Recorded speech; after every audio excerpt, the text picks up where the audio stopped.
Once upon a time, in a big, beautiful land filled with grassy fields and sunshine, there was a magical place called Westeros Park. It wasn't just any park. It had towering climbing frames that looked like castles, a babbling brook that giggled as it flowed, and the biggest, greenest lawn you ever did see. In the center of the park was the grandest playground of all, King's Landing Castle Park. The slide was a twisty-turny dragon's tail. The swings could fly so high you could tickle the clouds with your toes. And the sandbox was filled with the softest, a golden sand. The keeper of all the fun in King's Landing Castle Park was a very clever and kind fellow named Tyrion. Tyrion wasn't the tallest person in the park, but he had the biggest heart and the smartest brain. He always knew how to fix a wobbly swing, how to make the best sandcastles, and most importantly, how to make everyone feel included. One sunny morning, Tyrion was polishing the slide with a fluffy cloth when a little paper bird, carried by the wind, fluttered down and landed right on his nose. Tap, tap, tap. It was a message. Tyrion carefully unfolded it. It read, "Dearest friends, the great summer festival is almost here. There will be music, games, and yummy treats. Everyone is invited to King's Landing Castle Park for the best day ever. But I have a problem, a very sad problem. I have lost one of my little sparkle dragons. My little Viserion is missing. He is the color of cream and sunshine. He sneezes golden sparkles. I cannot come to the festival without him. We are so very sad. Love, Daenerys." Tyrion's face fell. Daenerys lived far away, across the Whispering Sea section of the park, on a big climbing frame called Dragonstone. She was known for her 3 amazing sparkle dragons: Drogon, who was black with red sparkles, Rhaegal, who was green with bronze sparkles, and little Viserion, who was a creamy white with golden sparkles. They weren't big, scary dragons. They were puppy-sized, purred when you snuggled them, and when they sneezed, a puff of harmless, colorful, glittery sparkles would pop out. A festival without Daenerys and her sparkle dragons just wouldn't be the same. "This is a job for a team," Tyrion declared to a nearby ladybug. "We must find Viserion." He knew just who to ask for help.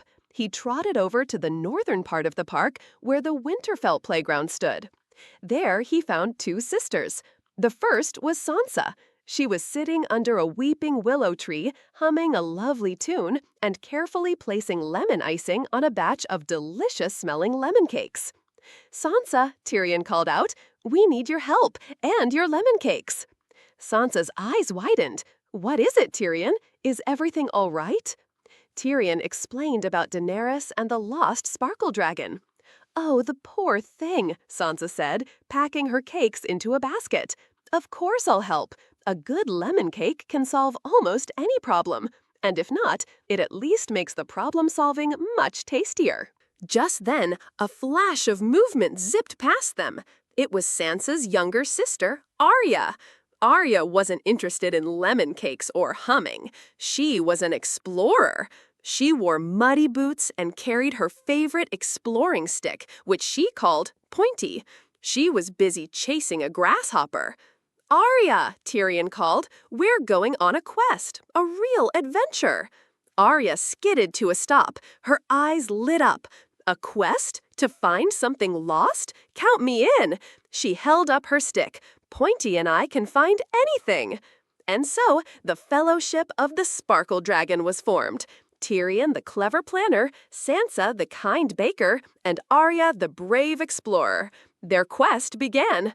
"First," said Tyrion, looking at a map he'd drawn in the dirt, "Viserion is a dragon, so he probably likes water. Let's check the great pond by the Iron Islands gazebo." They walked and walked, pitter-patter, across the green grass. Soon, they heard a lot of splashing and shouting.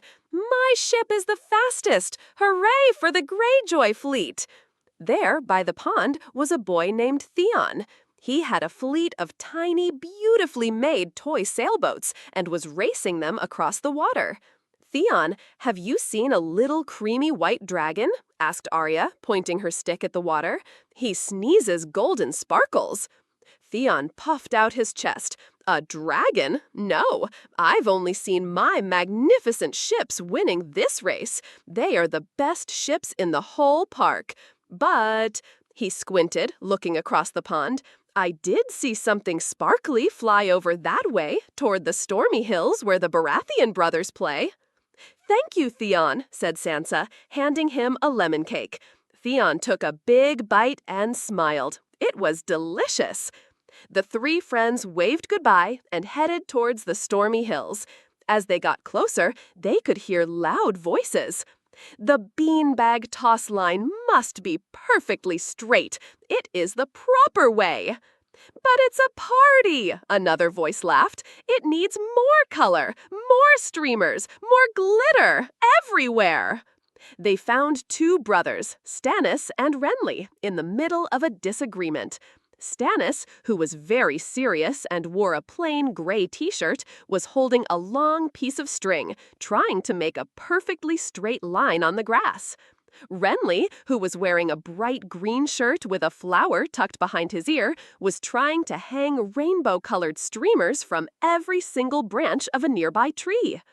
"Excuse me," said Tyrion politely, "we're looking for a lost sparkle dragon." Stannis frowned. "A dragon? That is not in the rulebook for the festival games. There is no Find the Dragon game. There is Pin the Tail on the Donkey, but that is different." Renly clapped his hands. "A sparkle dragon? How wonderful! I wish I had seen it. I would have decorated it with a flower crown. But alas, I have not. I have been too busy making things beautiful." Sansa had an idea. "Sansa," she said softly, "your games will be the best and most orderly games ever. And Renly, your decorations will make everyone happy and cheerful. Maybe you can have the straightest, most perfect lines, leading to the most beautifully decorated games?" Stannis and Renly looked at each other. They hadn't thought of that. "Humph, that is an acceptable compromise," Stannis grumbled, but Tyrion could see the tiniest hint of a smile. "A brilliant idea," cheered Renly. "Thank you. As a reward for your help, I can tell you that I did see something gold and sparkly fly high, high up. It went over the wobbly bridge and towards the tall climbing frame that looks like a castle." The friends thanked the brothers and hurried on their way. They soon came to the wobbly bridge. It stretched over a little brook, and it wiggled and wobbled with every step. Arya ran right across, laughing, but Sansa, carrying her precious basket of lemon cakes, was a little nervous.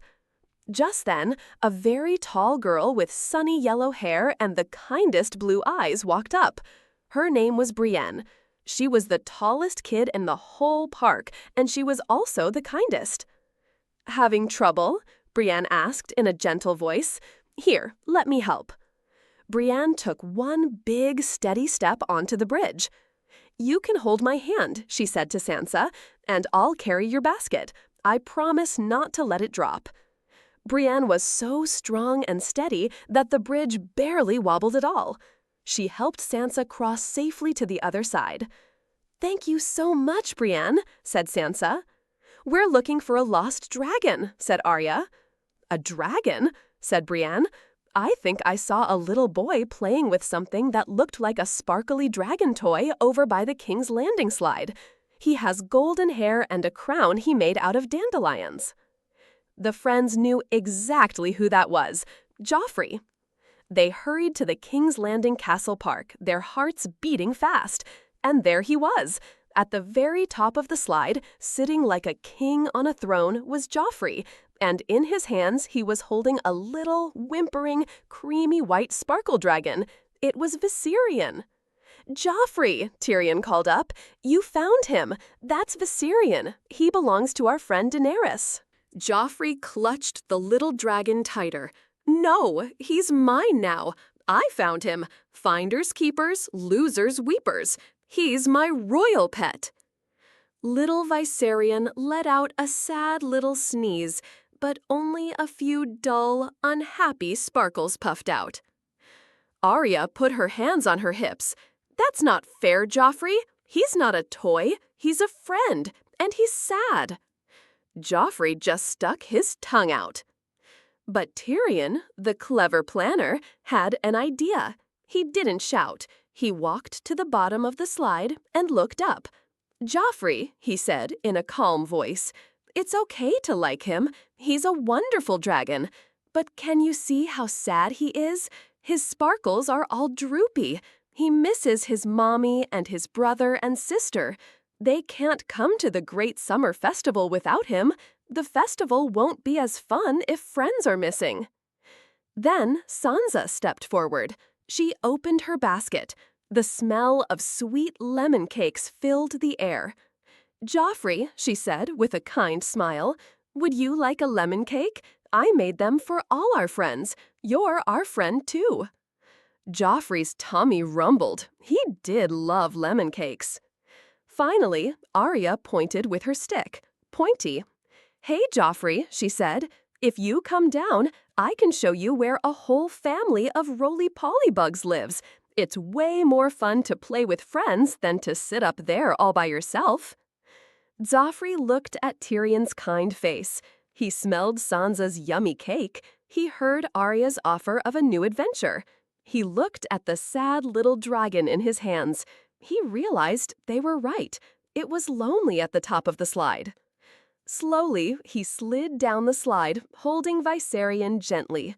He walked over to Tyrion and held out the little dragon. "I'm sorry," Joffrey mumbled. "He was just so sparkly. You can have him back." At that very moment, a happy shout was heard from across the park. "Viserion!" Daenerys had come to look for him. She ran over, her silver-white hair flying behind her. She scooped the little dragon up and hugged him tight. Viserion purred and licked her chin. He sneezed a giant, happy sneeze, and a huge cloud of the brightest, most beautiful golden sparkles showered down on everyone, tickling their noses and making them all giggle. Daenerys hugged Tyrion, Sansa, and Arya. "Thank you. You saved the festival." She then turned to Joffrey and gave him a warm smile. "And thank you for keeping him safe." Sansa gave Joffrey the biggest lemon cake in the basket. He shared it with everyone. The Great Summer Festival was the best one ever. Daenerys' dragons, now all together, flew around sneezing happy, harmless sparkles of red, green, and gold all over the park. Stannis' games were perfectly orderly, and Renly's decorations were perfectly beautiful.